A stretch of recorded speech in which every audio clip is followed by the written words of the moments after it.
call the Joint Inquiry Committee to order. We are here today because 3,025 innocent people, most of them Americans, were killed 53 weeks ago when terrorists stunned the world by hijacking domestic airliners and crashing them into the World Trade Center towers, the Pentagon, and a field in rural Pennsylvania. We are here today because so many Americans have been personally touched by these horrific events. We who are privileged to serve in the Senate think of our colleagues and staff as a family, and the Senate family, especially those of the Select Committee on Intelligence, suffered a special loss. Terry Lynch, who had turned 49 1 week before the attacks, was married and the father of two beautiful daughters, Tiffany Marie and Ashley Nicole. For more than 2 decades, he was a public servant. He spent several years on the bipartisan staff of the Senate Intelligence Committee, where he was our expert on Middle Eastern affairs. In 1999, Terry left government service and became a consultant. On September the 11th, 2001, Terry was attending a meeting at the Pentagon on the subject of extending military survivor benefits to military families. Every day, Terry's family and the Senate family mourn his loss. And we have him on our minds and hearts today as we begin the public hearing phase of the Joint Inquiry Committee's review of those events of September 11. Like all Americans, we now realize that terrorism is no longer something that happens over there to people on the other side of the globe. Terrorism can hurt people close to us here at home. In the days after September 11th, many were quick to blame the success of the terrorist diabolical plot on failures of intelligence or preparedness.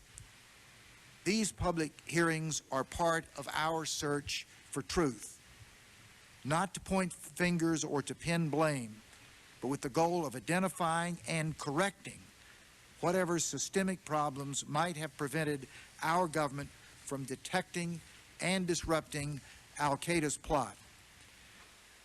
The public hearings follow a series of 10 closed hearings, including one held on September 12. It is our task here to fulfill our oversight responsibility and to recommend reforms. We will follow the facts wherever they lead to provide answers to the American people and to improve our nation's security.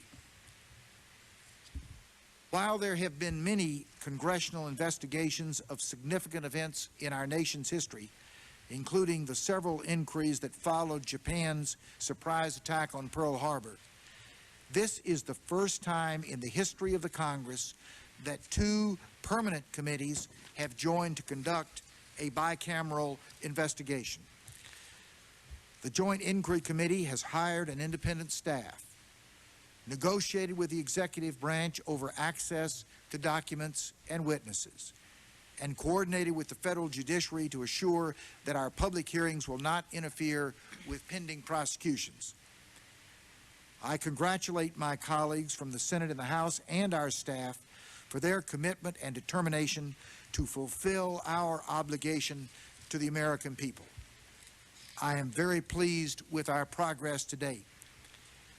As we enter the public hearing phase of the inquiry, our purpose is to inform the American people of our findings and to continue exploring what reforms will be necessary to reduce the chances of another terrorist attack on our homeland.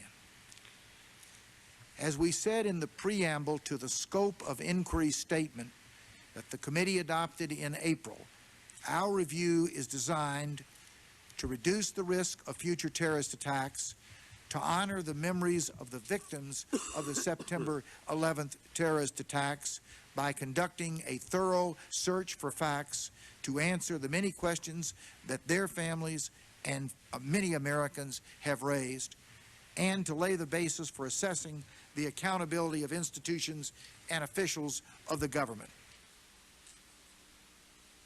To reach those ends, our inquiry is focusing on three key areas. One, the evolution of the terrorist threat to the United States and our government's awareness of and response to that threat.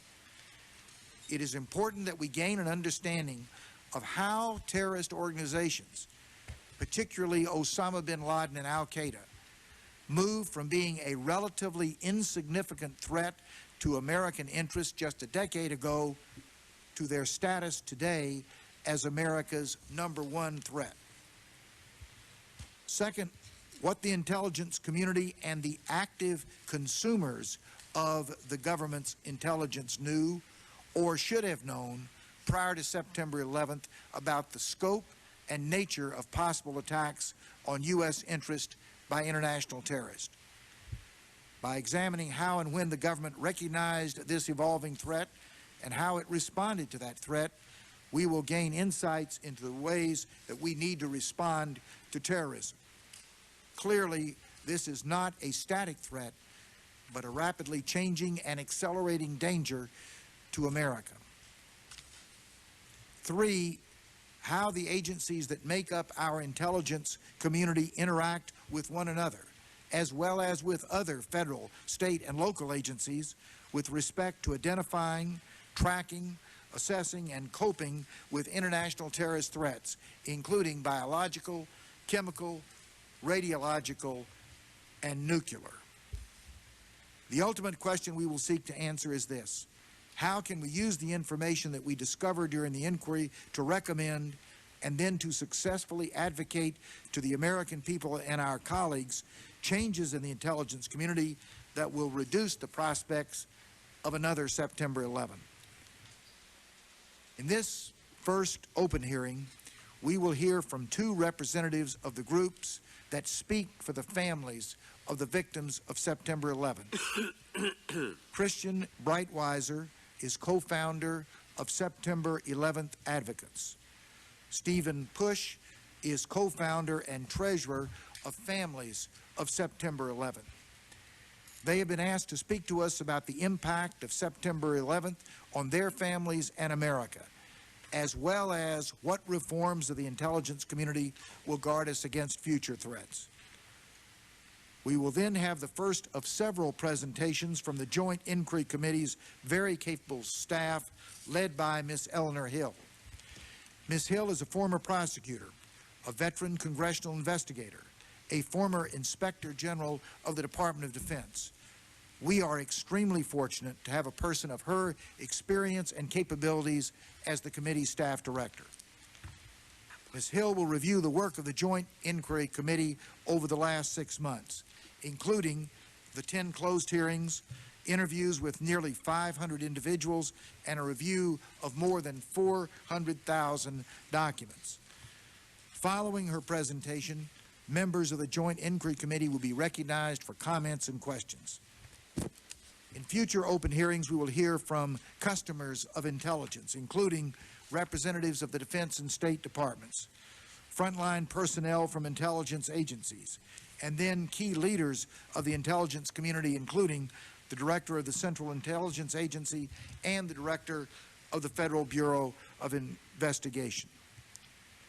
I now recognize Congressman Porter Goss, Chairman of the House Permanent Select Committee on Intelligence and co-chairman of the Joint Inquiry Committee, for opening remarks. I am extremely pleased to have Congressman Goss as a partner in this effort.